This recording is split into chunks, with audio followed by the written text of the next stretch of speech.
Well, my husband and I got married in 1996, and shortly thereafter, we had our first child. And unfortunately, she passed away. But out of that situation and all of our grief, we thought to ourselves, we couldn't help our daughter in that situation, but what can we do to help other kids who are maybe in need of parents? Because we were ready to start our family at that point. And so we inquired about foster care. The first year was interesting. At that time, there wasn't a lot of communication over the phone or courses over the internet. So we had to physically go to the department for 9 weeks, a couple times a week, and attend classes to learn how to parent and parent children who are from difficult backgrounds or who have had challenges or traumas. And so that was a lot of new information for us. And we got our certificate in February, and then in March we got our first call about the first baby that needed to be placed. Got a call while I was at work, and the call was basically, can you take an infant boy at 4 o'clock this afternoon? I was so excited. I don't think I knew then to ask any questions. I didn't know what questions to ask. So I just said yes and hung up the phone and called my husband and said, we're getting a baby at 4 o'clock this afternoon. I didn't know his name. I didn't know his history. I didn't know his background. Now, being more experienced, I would have asked more questions at the time.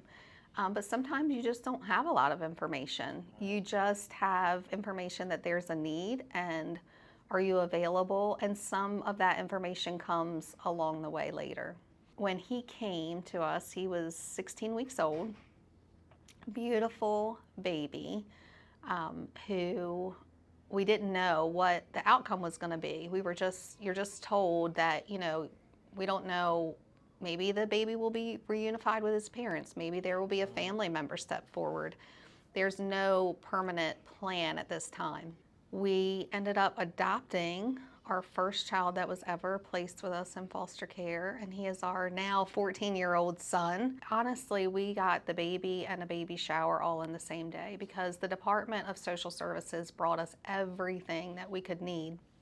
Clothes, the crib, formula, diapers, and made sure we were completely ready and able to manage taking care of this baby. We got calls shortly after that for other children though, and we decided that we were gonna take the leap and do it again. And sometimes the outcome was that they got to be adopted by another wonderful family, and that wasn't us. But we saw that as an opportunity to be a bridge.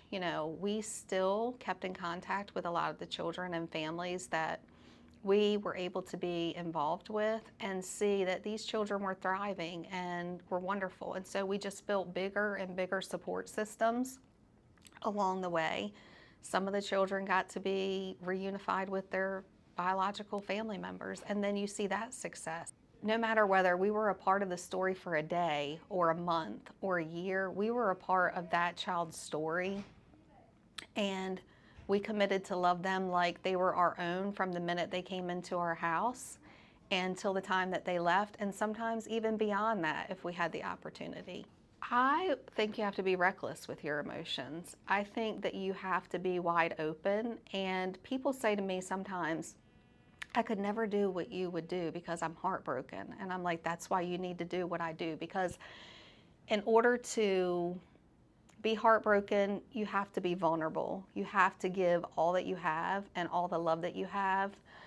But I would rather have loved them for a day or a month and give them everything that I possibly could and be hurt and a little bit broken when they leave and know that I guess some people say it's better to have loved and lost than have never loved at all. And I really believe that. I really believe that. I don't count. I haven't counted them, but I would probably say we've helped about 24 children. If you have any interest at all, contact the department, see, about the classes, take the opportunity to learn, because you'll know going through the classes if this is something that you're able to do. It's so worth it when you see a child who has made progress or a family who is reunified and the parents are successful and you know that you've gotten to be a part of that story and a part of that success. It's amazing.